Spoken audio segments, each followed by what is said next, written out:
all right.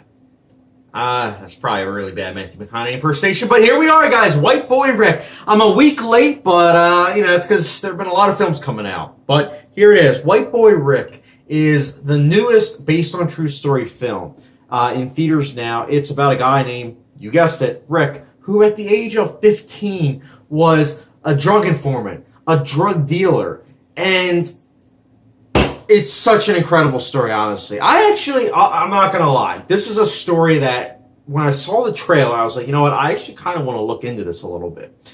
And looking into it and just kind of also, there's a website, actually one of my subscribers, named Rich, shout out to him. He actually told me about this website, History versus Fiction in Hollywood. And this film was said to be really accurate, and it shows. There's a lot of attention to details for the 1980s, from the way the film is shot, the graininess to the score. It's just an overall very detailed film in that aspect. Also, the performances are really, really good. Matthew McConaughey he's a force to reckon with.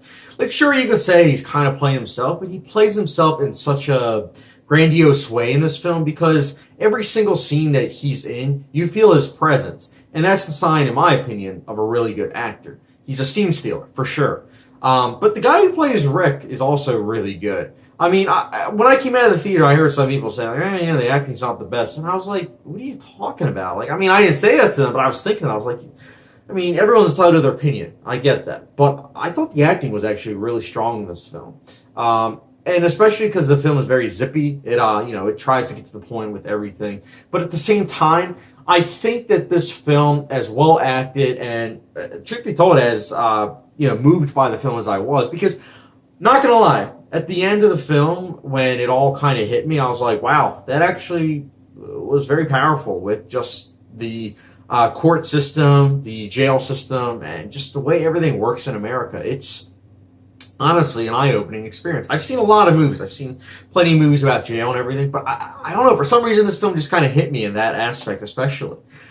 But with all those positives, there are some negatives, because I saw this movie last night, but I wanted to actually process this film, because so oftentimes there'll be a film that, will move someone, and it just kind of blinds them. And I didn't want that to happen, so I wanted to actually think about it and process it.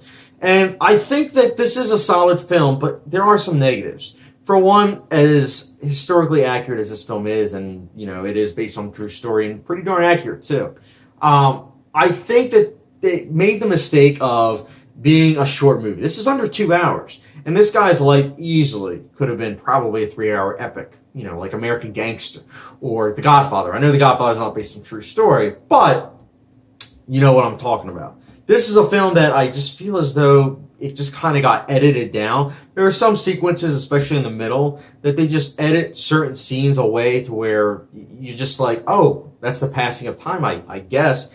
And I don't know. I feel as though because of the editing style of the film, it kind of hampered the character development, because there have been some people that have saying the only characters are Rick and his father that get somewhat developed. And I agree with that. And yeah, it's a shame that, it's not as well-rounded as other films I've seen this year, but at the same time, that's both a negative and a positive, because for the positive, it's like, well, you get to see these two actors kind of really using the material to their advantage, but on the negative, you do have other talent on screen that doesn't really get a lot of attention, such as Jennifer Jason Leigh. It's a shame, and I get it, but again, the character development editing just really hampered the overall feeling of the film for me. Because in retrospect, at least, again, right away, the film hit me in a way where it was like, wow. And it still will stick with me. But I think as historically accurate and as, based on a true story-esque as this is, I still think that I still have to say there are some negatives that I can't look past. So, White Boy Rick, it's worth a watch for sure. And I can definitely see people loving it or hating it, depending on the person. But White Boy Rick, for me, honestly, it gets a 3.5 out of 5-star rating. Or for those that like a hot sauce letter grade, Texas Pete. Yep. Texas Pete gets the job done. A couple preservatives, but overall, still tasty. So, it's like this movie. So, guys, White Boy Rick, what did you guys think of it? Let me know your thoughts in the comment section down below. Did it move you? Did it not move you? Were you angered by it? comment section down below. And as always, don't forget the subscription, notification bell, and I'll catch you guys later.